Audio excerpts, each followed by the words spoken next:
would say, just kiss me and I will take care of the rest. What do you- His sense of humor. नमस्कार दोस्तों, power star जब बारूद की तरफ फैलने लगते हैं तब सब कुछ धुआं धुआं हो जाता है। ना कोई उनसे आगे दिखाई देता है और ना कोई पीछे। अगर कुछ दिखता है तो बस एक ही king, power star Pawan Singh और उनका घातक कहर। जी हाँ दोस्तों, और इस बार पावर स्टार का कहर भोजपुरी नहीं बल्कि भारत के सबसे बड़े सिनेमा बॉलीवुड पर पड़ चुकी है।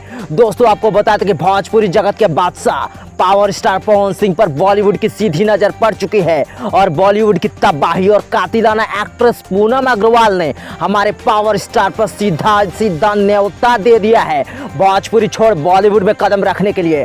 दोस्तों आपको बता दें कि बीते कुछ दिनों से power star back to back ऐसे गाने को रिलीज किए हैं जिनसे भारत छोड़ अन्य देशों और विदेशों में खूब व्यूज बटोरे, जिनके वजह से पावर स्टार को 2022 के सबसे चर्चित लोगों की लिस्ट में 2 नंबर में शामिल कर लिया गया है। इसी का फायदा उठाने के लिए बॉलीवुड को भोजपुरी तड़का में नचाने के लिए पावर स्टार को सीधे सीधे ऑफर दे दी गई है। इस पर पावर स्टार ने अभी तक तो कुछ नहीं बोले हैं कि जाएंगे कि नहीं जाएंगे, पर अगर आप भी पावर स्टार का सच्चे वाले फैंस हो तो कमेंट करके हमें बताइए कि पावर स्टार को भोजपुरी छोड़ के बॉलीवुड में चला जाना चाहिए कि नहीं। कमेंट जरूर कीजिएगा दोस्तों।